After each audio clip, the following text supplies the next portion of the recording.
Bismillahirrahmanirrahim. Assalamualaikum warahmatullahi wabarakatuh.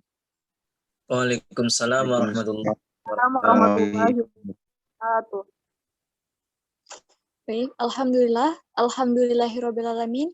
Assalatu wassalamu ala asrafil anbiya'i wal mursalin wa ala alihi wa ashabihi wa rasulillahi ajmain. Amma ba'd. Yang pertama-tama dan paling utama, marilah kita panjatkan rasa puji syukur kita atas kehadiran Allah Subhanahu wa taala, yang mana berkat beliaulah kita dapat melakukan perkuliahan pada siang hari ini dengan menggunakan aplikasi Zoom. Selawat bersertakan salam tidak lupa pula kita ucapkan kepada Nabi besar kita Muhammad SAW dengan melafazkan Allahumma sholli ala Sayyidina Muhammad wa ala alihi Sayyidina Muhammad. Baik, yang pertama-tama saya hormati itu dosen pembimbing kita, yaitu Bapak Muhammad Fahli Zat Rahadi.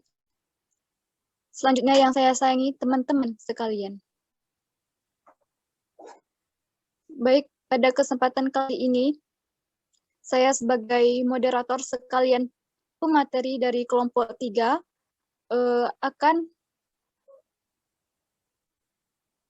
kami akan mempresentasikan hasil makalah kami, yang mana pemakalah pertama yaitu oleh Abdah Sofia Arhab. Kepada Abdah kami persilahkan. Assalamualaikum warahmatullahi wabarakatuh. Waalaikumsalam warahmatullahi wabarakatuh. Baiklah, saya sebagai pemakalah pertama akan menjelaskan tentang pengertian adjustment. 1. Pengertian adjustment menurut para ahli. Yang pertama, Schneider pada tahun 1164, arti penyesuaian diri atau adjustment adalah proses sosial dan interaksi sosial yang dilakukan oleh seseorang untuk mendapatkan keselarasan dan keharmonisan dalam kehidupan setelah terjadinya perubahan yang dianggap frontal. Yang kedua, Runyon pada tahun 1984, adjustment adalah proses penyesuaian diri yang bertujuan untuk dapat mengubah tingkah laku individu agar terjadi di masyarakat berasaskan pada hubungan sosial yang terjadi ada di lingkungan sosial di sekitar. Yang kedua, pengertian adjustment secara sederhana. Dapat dikatakan bahwa adjustment merupakan bagaimana seseorang menerima dan menyesuaikan dirinya sendiri dan orang lain dengan baik. Adjustment yang baik maupun tidak hanya dapat didefinisikan sebagai sebuah proses yang melibatkan respon mental dan perilaku di mana seorang individu berusaha untuk berhasil mengatasi dengan kebutuhan inti, ketegangan, frustasi, dan ketidaksesuaian antara keinginan dan tuntutan yang dikenakan padanya oleh lingkungan sekitarnya. Adapun beberapa pengertian adjustment. Yang pertama, adjustment sebagai adaptasi. Itu maksudnya kepuasan hubungan pada suatu lingkungan merupakan bagian dari adjustment. Kebutuhan manusia untuk menguasai atau membentuk dirinya sendiri dalam respon untuk kondisi menentukan atau memanipulasi kondisi mereka. Yang kedua, adjustment sebagai konformitas. Ini maksudnya manusia menjadi dalam tuntunan konformitas dan melakukan ancaman, penolakan, mencela apabila mereka gagal untuk menyesuaikan diri dalam menerima standar nilai-nilai yang berlaku dalam lingkungannya. Yang ketiga, ada adjustment diartikan sebagai penguasaan, yaitu memiliki kemampuan membuat rencana dan mengorganisir respon-respon sedemikian rupa sehingga bisa menanggapi dan menguasai segala macam konflik, kesulitan masalah hidup, dan frustasi-frustasi dengan cara efisien. Yang selanjutnya, adjustment diinterpretasikan secara bervariasi. Adjustment ini banyak sekali artinya.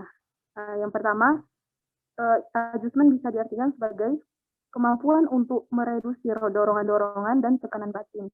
Yang kedua, kecakapan menghadapi frustasi. Yang ketiga, mekanisme yang sehat untuk menanggapi kesulitan hidup. Yang keempat, mencegah simptom-simptom ketegangan dan menyusun pola tingkah laku untuk menghadapi saat kritis. Yang kelima, mampu menyelesaikan konflik-konflik dengan cara yang efisien. Yang keenam, bisa bergaul dengan sukses. Adapun yang selanjutnya, adjustment diartikan sebagai hygiene fisik. Yang selanjutnya, adjustment diartikan sebagai penguasaan dan kematangan emosional. Yang selanjutnya, adjustment dihubungkan dengan seks, maksudnya yaitu berupa kemampuan untuk mereaksi secara wajar terhadap realitas seks.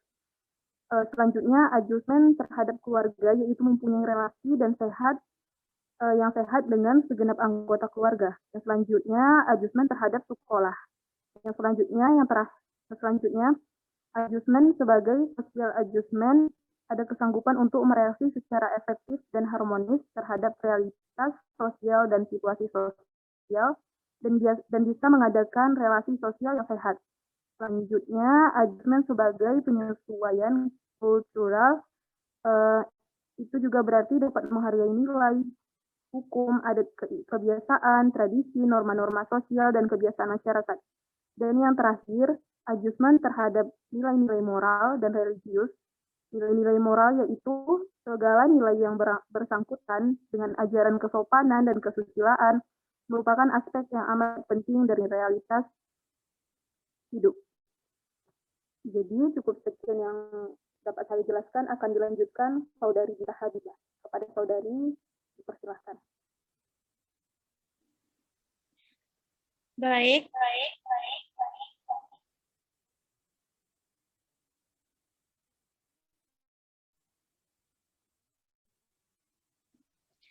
Baik, saya Dita Habibah, yaitu akan menjelaskan pembahasan yang berikutnya, yaitu mengenai ciri adjustment.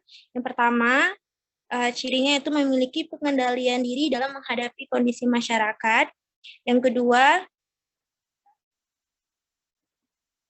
tidak menunjukkan ketegangan emosi saat menghadapi persoalan di lingkungan masyarakat. Yang ketiga, bertindak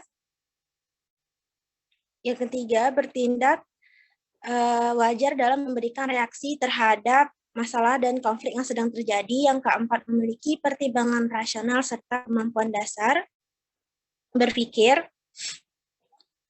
untuk menghadapi masalah. Yang kelima, mudah belajar mengembangkan kualitas diri, terutama belajar dalam pengalaman hidup dan memanfaatkannya dengan baik.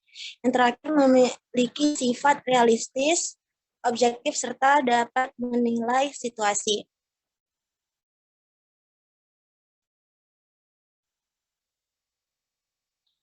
Berikutnya itu ada faktor adjustment. Yang pertama, kondisi fisik yang meliputi kesehatan fisik dan fisiologis tubuh. Individu yang berada dalam kondisi yang baik akan lebih mudah menjalani penyesuaian dibandingkan dengan individu yang sakit, di mana hal dimaksudkan adalah mengalami kecacatan pada tubuh dan kelemahan pada fisik.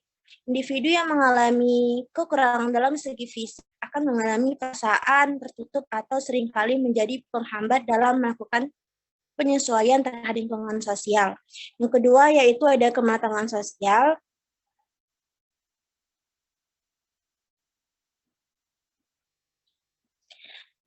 Dalam adjustment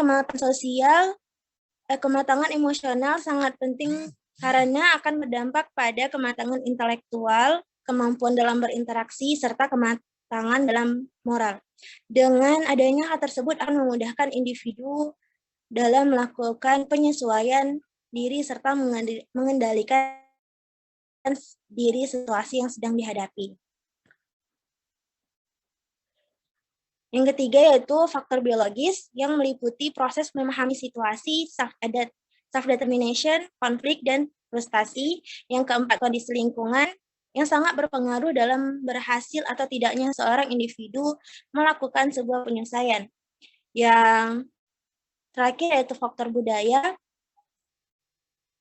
yaitu meliputi adat istiadat, kepercayaan, dan agama yang turut mempengaruhi proses penyesuaian diri individu dalam lingkungan masyarakat.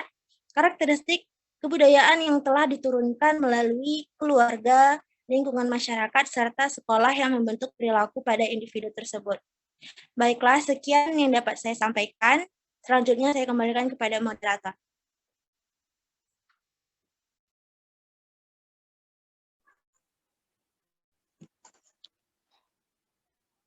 Baik, selanjutnya kita lanjut ke pemakalah ketiga, yaitu kepada Hasan Basri.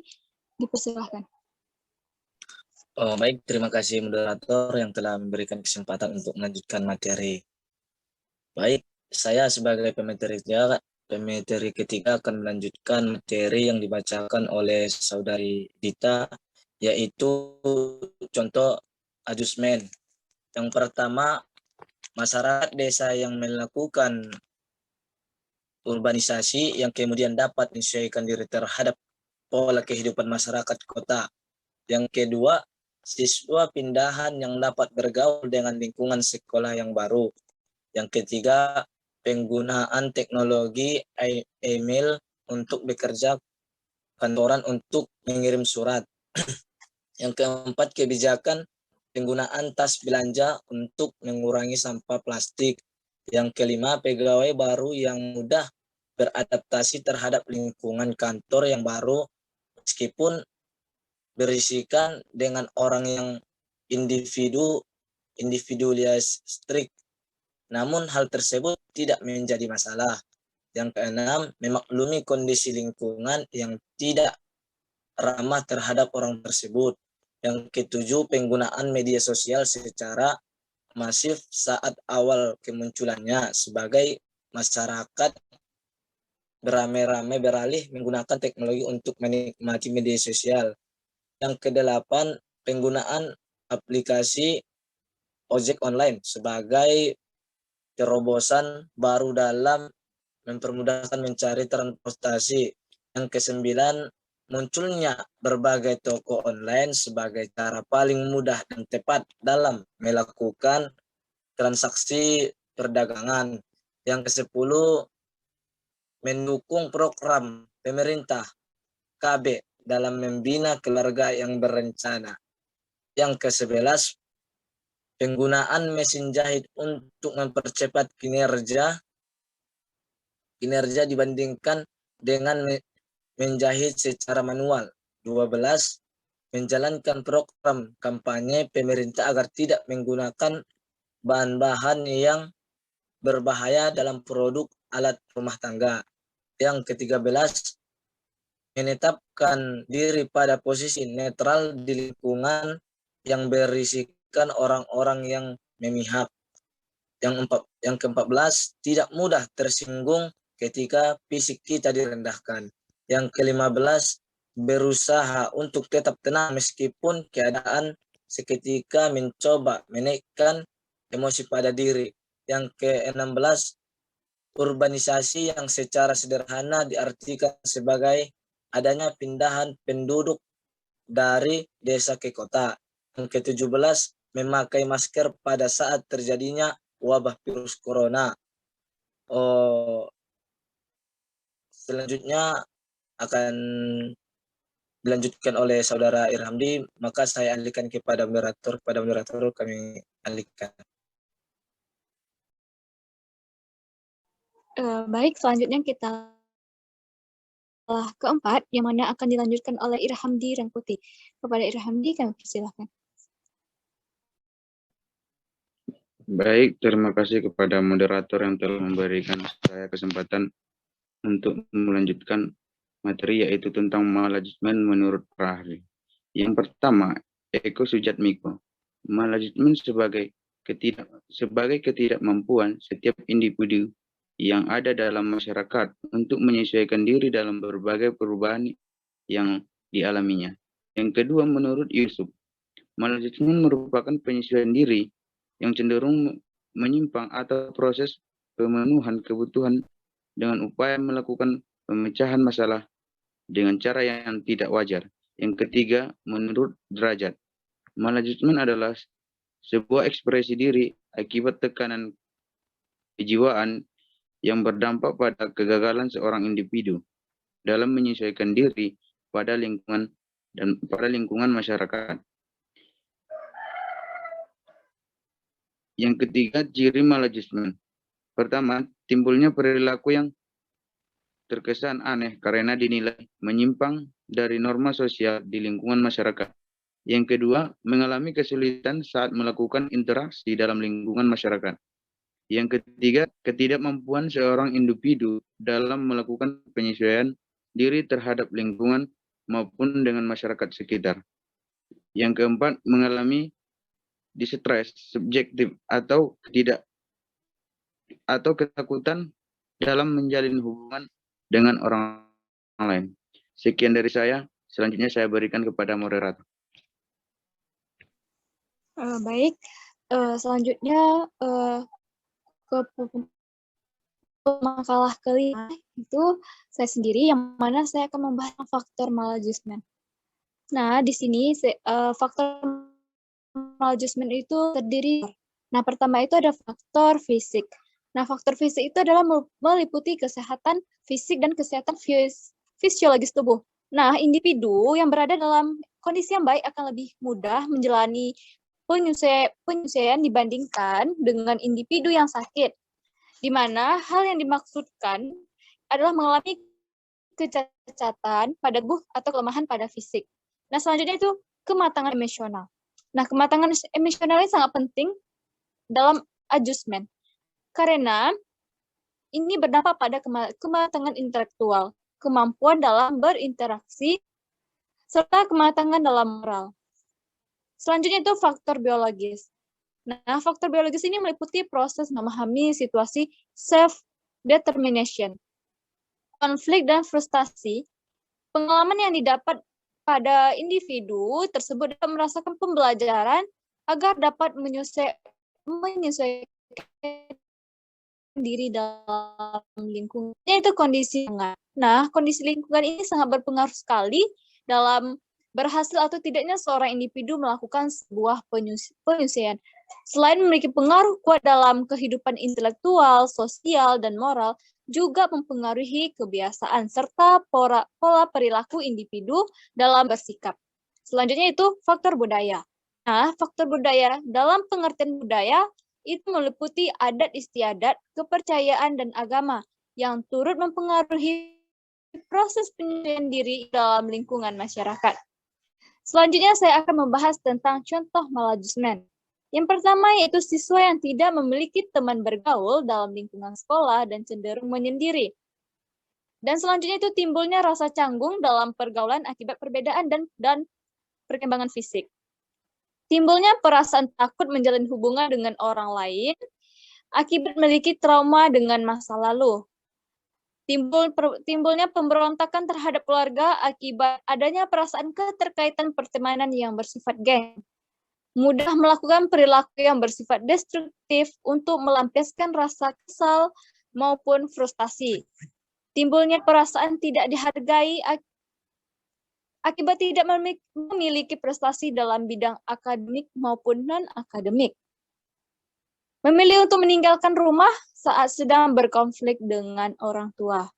Memiliki sikap labil dalam menetapkan kata hati akibat kesulitan dalam menemukan jati dirinya. Menyalahgunakan media sosial sebagai sarana untuk menjual diri. Penolakan adanya ojek online yang berasal dari tukang ojek konvensional dan unjuk rasa buruh pabrik roti yang di PHK akibat kebijakan pabrik untuk beralih ke tenaga mesin. Baik, itulah hasil dari presentasi dari kelompok kami. Lebih dan kurang kami mohon dimaafkan. Selanjutnya, bagi teman-teman yang ingin bertanya, silahkan bertanya di kolom komentar. Sekian, terima kasih. Assalamualaikum warahmatullahi wabarakatuh.